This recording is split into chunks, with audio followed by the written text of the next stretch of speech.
परम सत्कारयोग साध संगत जी, प्यार सत बुलाओ फतेह जी। वाहिगुरु जी का खालसा, वाहिगुरु जी की फतेह। अज संगरांद का दिहाड़ा है। गुरु ग्रंथ साहब के अंदर दो बारामाह लिखे हुए ने। एक तो गुरु अर्जन देव पातशाह ने उच्चारण किया है, दूसरा गुरु नानक देव ने उच्चारण किया है। मैं आप जी अरदास अगे भी आप सावण की संगरांद का भी महीना सरवण किया सी आप जी ने, फिर भादरों, हुण अस्सू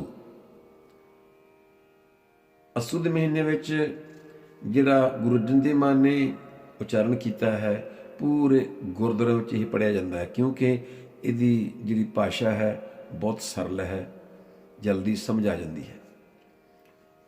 असी वो भी पढ़ांगे लेकिन वो सिर्फ अर्थ नहीं करांगे, अर्थ इन्होंने मिलते जुलते ही है, लेकिन बाद में पाठ जरूर करांगा उसका जिहड़ा राग तुखारी विच उच्चारण किया महाराज जी ने।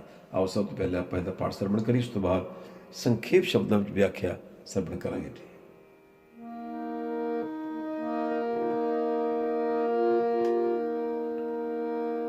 असन प्रेम उमाड़ा क्यों मिलिए हर जाए, मन तन प्यास दर्शन कणी, कोई आन मिलावे माए। संत सहाय प्रेम के हो तिनके लागा पाए, बिन प्रभ क्यों सुख पाए, दूजी नहीं जाए। जिनि चाखिया प्रेम रस, से तृप्त रहे आगाए, आप त्याग बिनती करे, लिहो प्रभु लड़ लाए। जो हर कांत मिलाइया, से बिछड़ कतै न जाए, प्रभ बिन दूजा को नहीं, नानक हर शरणाई। प्रभ बिन दूजा को नहीं, नानक हर शरणाए। अस्सु सुखी बसंतिया, जिना मैं हर राय। अस्सु सुखी बसंतिया, जिना मैं हर राय। अस्सू का महीना प्रारंभ होया। इस महीने की व्याख्या सरवण तो करन तो पहला ये गल अपने लड़ बन लीए कि सभे रुती चंगियां, जित सच्चे स्यो नेहो, सा तन कंत पछाणिया, सुख सुती निसदेहो। कोई महीना कोई साल जिहड़े हफ्ते दे वार ने, कोई टाइम माड़ा नहीं है, माड़ा असी आप बनाउने आ, इसनूं सुहावना आपां आप बनाउणा है। इसलिए असन प्रेमो महाड़ा, असन का मतलब अस्सू क्यों मिलिए हर जाए। मिलाप दे ख्याल नाल मन उछल रहा है। कहने का मतलब साडी आत्मा परमात्मा नूं मिलण लई तड़पदी है। वो किहड़ा समा, वो किहड़ा ढंग होवे जिस करके साडी जीव आत्मा आज जो अंदर बोलदी है ना, ये आत्मा पति परमात्मा नूं जल्दी मिलना होवे। असन प्रेमो माड़ा क्यों, क्यों मतलब किवें मिले हर जाए, किवें मिलीए। कई बारी इहदा जो अपने रब नूं मुर्शद नूं मिलण दा टाइम होया ते बड़े मारे शब्द उच्चारण कीते ने। जदों सच्चे पातशाह ਧੰਨ ਗੁਰੂ ਅਰਜਨ ਦੇਵ ਮਹਾਰਾਜ ਜੀ ਜਦੋਂ ਆਪਣੇ ਤਾਏ ਸਹਾਰੀ ਮਲ ਜੀ ਦੇ ਪੁੱਤਰ ਦੇ ਵਿਆਹ ਦੇ ਸਮੇਂ ਸ਼੍ਰੀ ਗੁਰੂ ਰਾਮਦਾਸ ਜੀ ਦੇ ਲਾਹੌਰ ਜਦੋਂ ਭੇਜਿਆ, ਆਪ ਜੀ ਨੇ ਹੁਕਮ ਕੀਤਾ ਸੀ ਕਿ ਜਦ ਤੱਕ ਅਸੀਂ ਆਉਣ ਦੀ ਆਗਿਆ ਨਾ ਦਈਏ ਤਾਂ ਤੁਸੀਂ ਲਾਹੌਰ ਹੀ ਰਹਿਣਾ ਹੈ। ਜਦੋਂ ਕਿੰਨਾ ਸਮਾਂ ਬੀਤ ਗਿਆ, ਉਹਨਾਂ ਨੇ ਪਹਿਲਾ ਇੱਕ ਖਤ ਲਿਖਿਆ, ਮੇਰਾ ਮਨ ਲੋਚੇ ਗੁਰਦਰਸ਼ਨ ਤਾਈ। ਦੂਸਰਾ ਲਿਖਿਆ, ਤੇਰਾ ਮੁਖ ਸੁਹਾਵਾ ਜੀਓ ਸਹਿ ਤੁ ਨਿਭਾਣੀ, ਚਿਰਵਾ ਦੇ ਕੇ ਸੰਗ ਪਾਣੀ। ਤੀਸਰਾ ਜੋ ਖਤ ਸੀ, ਜੋ ਪਿਆਰ ਦੀ ਚਿੱਠੀ ਸੀ, ਇੱਕ ਘੜੀ ਨਾ ਮਿਲਤੇ ਤਾਂ ਕਲਯੁਗ ਹੋਤਾ। ਤੇ ਚੌਥਾ ਜਦੋਂ ਮਿਲ ਕੇ ਆਪ ਸਾਹਮਣੇ ਗੁਰੂ ਦੇ ਸਾਹਮਣੇ ਆਏ ਤੇ ਭਾਗ ਹੋਆ ਗੁਰ ਸੰਤ ਮਿਲਾਇਆ, ਪ੍ਰਭ ਬਨਾਸੀ ਕਰ ਮੈਂ ਪਾਇਆ। ਇਹ ਹੈ ਤੜਪ ਪਿਆਰ ਉਸ ਪਰਮਾਤਮਾ ਮਿਲਣ ਦੀ। ਫਿਰ ਮਨ ਤਨ ਪਿਆਰ ਦਰਸ਼ਨ ਕਣੀ, ਕੋਈ ਆਣ ਮਿਲਾਵੇ ਮਾਏ। ਹੁਣੇ ਆਪ ਜੀ ਨੇ ਸਰਵਣ ਕੀਤਾ ਹੈ। ਇਹਦੀ ਵਿਆਖਿਆ ਕਿ ਪ੍ਰੀਤਮ ਨੂੰ ਮਿਲਣ ਦੀ ਤਾਂਘ ਇਤਨੀ ਪ੍ਰਬਲ, ਇਤਨੀ ਤੇਜ਼ ਹੋ ਗਈ ਅਤੇ ਮੇਰਾ ਮਨ ਅਤੇ ਤਨ ਦੋਵੇਂ ਦਰਸ਼ਨ ਦੀ ਤਾਂਘ ਵਿੱਚ ਤੜਪ ਰਹੇ ਹਨ ਅਤੇ ਮੇਰੀ ਆਤਮਾ ਵਾਸਤੇ ਪਾਉਂਦੀ ਹੈ। ਪਿਆਰ 'ਚ ਬੋਲ ਦੱਸੋ, ਕੋਈ ਹੈ ਐਸਾ ਕੋਈ ਸੰਸਾਰ ਤੇ ਉਹ ਵਾਸਤੇ ਪਾਉਂਦੇ, ਹੇ ਭਾਈ, ਹੇ ਮਾਈ ਭਾਈ ਲੋਕੋ, ਕੋਈ ਮੇਰੇ ਦਸ਼ਾ ਉੱਤੇ ਤਰਸ ਕਰਕੇ ਆਓ ਤੇ ਮੇਰੇ ਪ੍ਰੀਤਮ ਦਾ ਮਿਲਾਪ ਕਰਾਓ ਤੇ ਮੇਰੇ ਪਿਆਰੇ ਪ੍ਰੀਤਮ ਦਾ ਮੈਨੂੰ ਮਿਲਾਪ ਕਰਾ ਦੇਵੇ। ਇਸ ਸੰਬੰਧ ਵਿੱਚ ਬਹੁਤ ਸ਼ਬਦ ਨੇ, ਕੋਈ ਆਣ ਮਿਲਾਵੈ ਮੇਰਾ ਪ੍ਰੀਤਮ ਪਿਆਰਾ, ਤਿਸ ਪਿਆ ਵਿੱਚ ਆਈ ਹੈ ਦਰਸ਼ਨ ਹਰ ਦੇਖਣ ਕੇ ਤਾਈ। ਮੈਂ ਆਪਣਾ ਆਪ ਵੇਚ ਕੇ ਵੀ ਉਸ ਪਰਮਾਤਮਾ ਦਰਸ਼ਨ ਕਰਾਂ, ਕਿਉਂਕਿ ਕੋਈ ਆਣ ਮਿਲਾਵੇ ਮੇਰੇ ਪ੍ਰਾਣ ਜਿਵਾਇਆ, ਹੋ ਰਹਿ ਨਾ ਸਕਾਂ ਬਿਨ ਦੇਖੇ ਪ੍ਰੀਤਮਾ, ਮੈਂ ਨੀਰ ਵਹੇ ਵਹਿ ਚੱਲੇ ਜੀਉ। ਮੇਰੇ ਅੱਖਾਂ ਚੋਂ ਆਪ ਮੁਹਾਰਾ ਪਾਣੀ ਜਾ ਰਿਹਾ ਹੈ। ਸੰਤ ਸਹਾਈ ਪ੍ਰੇਮ ਕੇ ਤਿਨ ਕੇ ਲਾਗਾ ਪਾਏ। ਪਹਿਲਾ ਵਾਸਤਾ ਪਾਇਆ ਸੀ, ਕੋਈ ਤਰਸ ਕਰਕੇ ਆਵੇ, ਮੈਨੂੰ ਮੇਰਾ ਪ੍ਰੀਤਮ ਮਿਲਾ ਦੇਵੇ। ਪਰੰਤੂ ਮਿਲਾਪ ਦੀ ਤੀਬਰਤਾ ਨੇ ਕਿਸੇ ਨੂੰ ਉਡੀਕਣ ਦਾ ਕਿਹਾ ਕਿ ਉਡੀਕਦੇ ਰਹੇ ਸਨ, ਕਿਉਂਕਿ ਕੋਈ ਐਸਾ ਸੱਜਣ ਮਿਲੇ ਪਰਉਪਕਾਰੀ ਜਿਹੜਾ ਕਿ ਮੇਰੇ ਪ੍ਰੀਤਮ ਦਾ ਮਿਲਾਪ ਕਰਾਵੇ ਜਾਂ ਮੇਰੇ ਸਤਿਗੁਰ ਦੇ ਬਚਨ ਸੁਣਾਵੇ। ਉਸ ਮੇਰੇ ਇਸ ਮਿਲਾਪ ਦੇ ਕਾਰਜ ਵਿੱਚ ਮੇਰੀ ਸਹਾਇਤਾ ਕਰਨਗੇ। ਬਿਨ ਪ੍ਰਭ ਕਿਉ ਸੁਖ ਪਾਈਏ ਦੂਜੀ ਨਾਹੀ ਜਾਏ। ਕੋਈ ਵੀ ਸੰਸਾਰੀ ਤਥਾ ਦਰਬਾਰੀ ਸੁਖ ਆਪਣੀ ਸੁਆਮੀ ਤੋਂ ਬਿਨਾਂ ਪ੍ਰਾਪਤ ਨਹੀਂ ਹੁੰਦਾ, ਨਾ ਹੀ ਉਸ ਤੋਂ ਬਿਨਾਂ ਹੋਰ ਕੋਈ ਸੁੱਖ ਦੀ ਥਾਂ ਹੈ। ਹੋਰ ਸੰਸਾਰ ਤੇ ਕਿਸੇ ਥਾਂ ਸੁੱਖ ਨਹੀਂ ਜਿੱਥੇ ਸੁੱਖ ਪ੍ਰਾਪਤ ਹੋ ਸਕਦਾ ਹੈ। ਇਸ ਵਾਸਤੇ ਉਸ ਦੇ ਮਿਲਾਪ ਵਾਸਤੇ ਆਪਣੇ ਪ੍ਰਭੂ ਅੱਗੇ ਹੀ ਬੇਨਤੀ ਕਰਨ ਦੀ ਲੋੜ ਹੈ। ਜਿਨੀ ਚਾਖਿਆ ਪ੍ਰੇਮ ਰਸ ਸੇ ਤ੍ਰਿਪਤ ਰਹਿਆ ਗਾਏ। ਜਿਨ੍ਹਾਂ ਨੇ ਆਪਣੇ ਪ੍ਰੀਤਮ ਦੇ ਰਸ ਨੂੰ ਅਨੁਭਵ ਕੀਤਾ, ਉਹ ਸੰਸਾਰੀ ਪਦਾਰਥਾਂ ਦੀ ਇੱਛਾ ਕਰਕੇ ਦੁੱਖ ਭੁੱਖ ਸਦਮਾਰ ਨਾਲ ਸਦਾ ਬੇਸਬਰ ਹੀ ਰਹਿੰਦੇ ਹਨ। ਉਹਨਾਂ ਨੂੰ ਕਦੀ ਵੀ ਸੰਤੋਖ ਨਹੀਂ ਆਉਂਦਾ, ਆਖਦੇ ਤੇ ਮੰਗਦੇ ਰਹਿੰਦੇ ਨੇ। ਬਾਕੀ ਸੰਸਾਰ ਦੀ ਜਿੰਨੀਆਂ ਵਸਤੂਆਂ ਨੇ ਉਹਨਾਂ ਦੀ ਤਾਂ ਕੋਈ ਮਤਲਬ ਉਹਦਾ ਸੰਤੋਖ ਚਾਹੀਦਾ ਹੈ, ਲੇਕਿਨ ਜਦੋਂ ਪ੍ਰਭੂ ਦੇ ਪਰਮਾਤਮਾ ਦੇ ਜਿਹੜੇ ਮਿਲਾਪ ਦੀ ਗੱਲ ਹੈ, ਇੱਥੇ ਤੇ ਬਸ ਕਿਉਂਕਿ ਹਨ ਕਿ ਪਰੰਤੂ ਜਿਹਨੇ ਉਸਦੇ ਪ੍ਰੇਮ ਰਸ ਨੂੰ ਚਖਿਆ, ਅਨੁਭਵ ਕਰ ਲਿਆ, ਉਹ ਸਾਰੇ ਪਦਾਰਥਾਂ ਤੋਂ ਬੇਪਰਵਾਹ ਹੋ ਕੇ ਪ੍ਰੇਮ ਰਸ ਨਾਲ ਰੱਜੇ ਰਹਿੰਦੇ ਹਨ। ਜਿਨੀ ਚਾਖਿਆ ਪ੍ਰੇਮ ਰਸ ਸੇ ਤ੍ਰਿਪਤ ਹੈ ਅਗਾਏ। ਆਪ ਤਿਆਗ ਬੇਨਤੀ ਕਰੇ ਲਿਹੋ ਪ੍ਰਭੂ ਲੜ ਲਾਏ। ਆਪ ਤਿਆਗ ਭਾਵ ਆਪਣਾ ਹੰਕਾਰ ਛੱਡ। ਸਭ ਤੋਂ ਪਹਿਲੀ ਗੱਲ, ਹੰਕਾਰ ਤੇ ਹਰ ਜਗ੍ਹਾ ਮੋਹਰੇ ਰਹਿੰਦਾ ਹੈ। ਮੈਂ ਲੰਗਰ ਕਰਵਾਇਆ, ਮੈਂ ਪਾਠ ਕਰਵਾਇਆ, ਮੈਂ ਪਾਠ ਕੀਤਾ, ਮੈਂ ਗਿਆਨੀ, ਮੈਂ ਕਰਦਾ, ਫਿਰ ਉਹ ਤੂੰ ਪਰਮਾਤਮਾ ਕਿੱਥੋਂ ਫਿਰ ਆਵੇਗਾ। ਜਿੰਨੀਆਂ ਸੰਸਾਰ ਦੀਆਂ ਜ਼ੁਬਾਨਾਂ ਹਨ, ਸਾਰਿਆਂ ਦੇ ਵਿੱਚ ਸਭ ਤੋਂ ਵੱਧ ਬੋਲਣ ਵਾਲਾ ਲਫ਼ਜ਼ ਕਿਹੜਾ ਹੈ? ਉਹ ਹੈ ਮੈਂ, ਇਹ ਮੇਰਾ, ਇਹ ਮੇਰੀ, ਬਸ। ਆਪ ਤਿਆਗ ਬਿਨਤੀ ਕਰੇ ਲਿਹੋ ਪ੍ਰਭੂ ਲੜ ਲਾਏ। ਸੰਤੋਖੀ ਪੁਰਖ ਭਾਵ ਆਪਣੇ ਆਪ ਨੂੰ ਮਿਟਾ ਕੇ ਸਦਾ ਬੇਨਤੀਆਂ ਅਤੇ ਅਰਜ਼ੋਈਆਂ ਕਰਦੇ ਹਨ ਕਿ ਹੇ ਮਾਲਕ, ਹੇ ਮੇਰੇ ਪ੍ਰਭੂ, ਹੇ ਮੇਰੇ ਈਸ਼ਵਰ, ਹੈ ਮੇਰੇ ਵਾਹਿਦੁੱਲਾ ਸ਼ਰੀਕ, ਆਪਣੇ ਪ੍ਰੇਮ ਰਸ ਦੀ ਬਖਸ਼ਿਸ਼ ਕਰਨ ਵਾਸਤੇ ਸਾਨੂੰ ਆਪਣੇ ਲੜ ਲਾ ਲਓ। ਤੇਰੇ ਪੱਲੇ ਲੱਗਣ ਨਾਲ ਸਾਨੂੰ ਸਭ ਕੁਝ ਪ੍ਰਾਪਤ ਹੋ ਜਾਏਗਾ, ਹੋਰ ਕੁਝ ਮੰਗਣ ਦੀ ਲੋੜ ਨਹੀਂ ਰਹੇਗੀ। ਇੱਕ ਜੋ ਸਾਧੂ ਮੋਹ ਮਿਲਿਆ, ਕਬੀਰ ਜਮ ਕਾ ਠੇਂਗਾ ਬੁਰਾ ਹੈ ਉਹ ਨਹੀਂ ਸਹਿਆ ਜਾਏ। कबीर जम का ठेंगा बुरा है ओ नहीं सह जाए।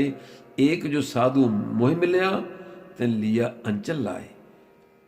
ऐसा संत कोई गुरमुख मिल गया, उन्हें उस परमात्मा मिलन दी जुगती दसी कि भरावी सिमरन करो और सही वेखो, सच्चा सुनो, सच बोलो, सच ही खाओ। सच खाना की है? अपनी किरत कमाई, आप कमा के, वो सच्ची कमाई है, ਉਹਨੂੰ ਖਾਓ। ਜੋ ਹਰ ਕੰਤ ਮਲਾਈਆ ਸੇ ਵਿਛੜ ਕਤੇ ਨਾ ਜਾਏ। ਜਿਹੜੀਆਂ ਜੀਵ ਇਸਤਰੀਆਂ ਹਰੀ ਦੇ ਮਾਲਕ ਨੇ ਆਪਣੇ ਨਾਲ ਮਿਲਾ ਲਈਆਂ, ਫਿਰ ਉਸ ਨਾਲੋਂ ਵਿਛੜ ਕੇ ਕਿਤੇ ਨਹੀਂ ਜਾਂਦੀਆਂ। ਇਹ ਤਾਂ ਮਿਲਾਪ ਹੋਣਾ ਔਖਾ ਹੈ, ਜਦੋਂ ਮਿਲਾਪ ਹੋ ਗਿਆ ਫਿਰ ਵਿਛੋੜਾ ਹੁੰਦਾ ਹੀ ਨਹੀਂ। ਜਿਨ੍ਹਾਂ ਦੀਆਂ ਬੇਨਤੀਆਂ ਨੂੰ ਪ੍ਰਵਾਨ ਕਰਕੇ ਉਸ ਮੇਰੇ ਪਰਮਾਤਮਾ ਨੇ, ਮੇਰੇ ਸਤਿਗੁਰ ਨੇ ਇੱਕ ਵਾਰ ਆਪਣੇ ਨਾਲ ਮਿਲਾ ਲਿਆ, ਉਹ ਫਿਰ ਉਸ ਨਾਲੋਂ ਕਦੀ ਵਿਛੜਦੇ ਨਹੀਂ।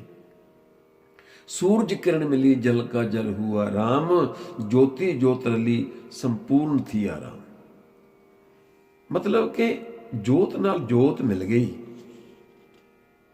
फिर वो वख नहीं, फिर एक ही हो जाते। परमण दूजा को नहीं, नानक हर शरण आए। साडा पति परमात्मा इस जग में पुरख एक है, इस जग में पुरख एक है। ਇਹਦੇ ਬਹੁਤੇ ਅਰਥ ਕਰਨ ਦੀ ਲੋੜ ਨਹੀਂ, ਸਮਝ ਆਉਂਦੀ ਆਪਾਂ ਨੂੰ। ਇਸ ਜਗ ਮੇ ਪੁਰਖ ਏਕ ਹੈ ਔਰ ਸਗਲੀ ਨਾਰ ਸਬਾਈ। ਅਸੀਂ ਸਾਰੀਆਂ ਜੀਵ ਇਸਤਰੀਆਂ परमात्मा ਦੀਆਂ। ਪਤੀ परमात्मा ਬਿਨਾ ਹੋਰ ਕੋਈ ਐਸਾ ਨਹੀਂ ਜੋ ਇੱਕ ਵੇਰ ਆਪਣੇ ਨਾਲ ਮੇਲ ਕੇ ਫਿਰ ਵਿਛੜ ਨਾ ਦੇਵੇ। ਇਸ ਕਰਕੇ ਉਸ ਦੇ ਚਰਨ ਛਣ ਦਾ ਆਸਰਾ ਲਵੋ, ਜੋ ਕਿ ਬਾਹੇ ਗਹਿ ਕੀ ਲਾਜਸ, ਗੋਬਿੰਦ ਦਾਸ ਤੁਹਾਰ सबनों का पालनहारा है। असु सुखी बसंदिया जिना मया हर राए। असू के महीने द्वारा सतगुरु जी उपदेश करते हैं। इत्थे मैं बेनती करांगे, असू का मतलब कोई नहीं सर महीने का नाम रखा आ, लेकिन ये पिछे जो सिक्ख्या दी है वो सानू परमात्मा नाल मिला रहे हैं। कोई भी सुने, कोई गावे, को सुने, कोई मुसलमान, हिंदू, पारसी, सिख सुने, कोई भी कोई गावे को सुने, हर नामा चित लाए। तो असू दे महीने गुरु अर्जन देव महाराज जी फरमाते हैं, केवल चरण शरण में चले जाने नाल ही सारे सुख प्राप्त होंदे हैं। असल सुख उन्हां नूं प्राप्त हुंदा है जिन्हां उत्ते उस परमात्मा की कृपा दृष्टि हो जाए। असू सुखी वसंदिया जिन्हां माया हर राए। इत्थे जिहड़ा पंजवीं पातशाह ने उच्चारण किया महीना इत्थे समाप्ति हो जाती है। इस तो अगे शुरू होंदा है कि आप सिर्फ पाठ कर लेंदे आ। वो है महीना सू राग तुखारी विच। असन आओ पिरा जां असन आओ पिरा सा तन चूर मोई, तां मिलिए प्रभ मेले दूजे पाए खुई। जे प्रभ आप मिले तो मिलिया जाता है। झूठ विगुती ता पर मुती, को कह कास फुले। आगे काम पिछे जुड़ राता, आगे काम पिछे रुत जाडा, दिख चत मन डोले। पहला गर्म रुत विच फिर धुप दी गर्मी सी, फिर कहंदे उस तो बाद हुण पिछों सर्दी रुत आ रही है। एक कौतक देख के मन डोलदा है। महाराज जी इस शब्द दे विच भी कहते पहला भर जवानी की मस्ती रूपी गर्मी सी ना, समा बदलिया, हुण वडेपा आ रहा है। बुढ़ेपा रूपी सर्दी, ये वेख के मन डोल रहा है कि अंत समय भी आएगा। दह दिस साख हरी हरियावल, सहज पक्के सो मीठा। जिमें हरियां भरियां खेतियां समय अनुसार धीरज नाल पकदियां हन, मिठियां हो जांदियां ने, रस नाल भर जांदियां ने, बिल्कुल इस तरह ही इस्त्री रूपी जिग्यासु पति परमेश्वर दे मिलाप चिंतन नूं शांत चित होकर करे ते आत्मक आनंद रूपी मिठास प्राप्त कर सकदियां ने। सहज पक्के सो मीठा, नानक असन मिलो प्यारे, सतगुर पै बसीठा। नानक असन मिलो प्यारे, सतगुर पै बसीठा। उस जिहड़ा गुरु अर्जन देव महाराज ने उच्चारण किया ਉਹਦੇ ਵਿੱਚ ਹੀ असन लिखिया, लेकिन इस राग तुखारी ਵਿੱਚ भी असू ਨੂੰ असन लिखिया। असू ਦਾ ਅਸੀਂ ਪੰਜਾਬੀ 'ਚ ਕਹਿੰਦੇ ਹਾਂ, ਪਰ ਉਹ असन नानक असन मिलो प्यारे, सतगुर पै बसीठा। सतगुरु जी कथन करते हैं कि हे मेरे प्यारे, इस आसां भरे असू दे महीने ਵਿੱਚ मिलो, साडा मेल कराउण ਵਿੱਚ हुण तां सतगुरु जी आप विचोले हो गए। बसीठा का मतलब होंदा विचोला। नानक असन मिलो प्यारे, सतगुरु पै बसीठा। एक अरदास करके समाप्ति करी, क्योंकि हुण वक्त भी हो गया। कहते मेरे दातिया तेरी दरगाह अंदर, अजब असां ने एक नज़ीर वेखी। आउण जाण दा लेखा मुका देवें, पलटी मत्थे दी जदों लकीर देखी।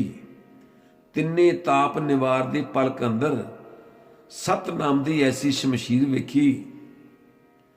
आपा आप तो वार के वुरद होए, माही जदों दी तेरी तस्वीर वेखी।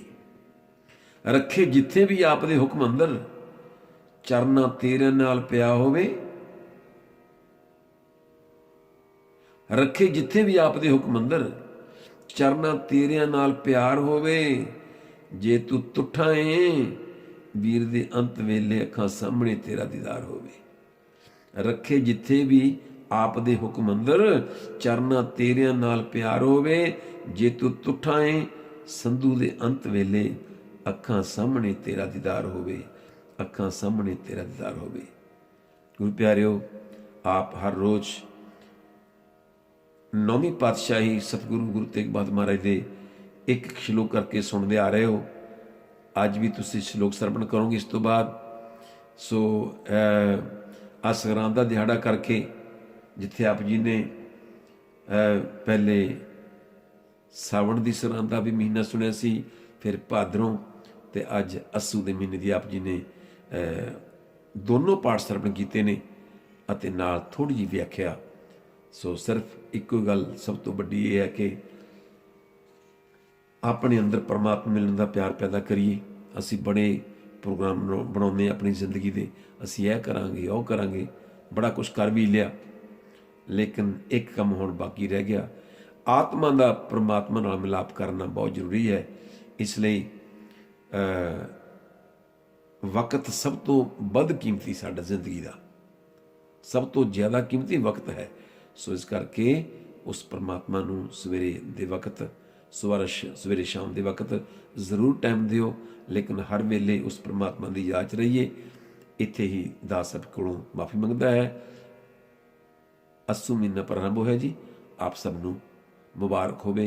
कल्ला ये महीना मुबारक ना होवे, सारा साल सारी जिंदगी तुसीं खुश रहो, शाद रहो, आबाद रहो, परमात्मा की याद च रहना। ठीक है जी, आगे बख्श करो जी।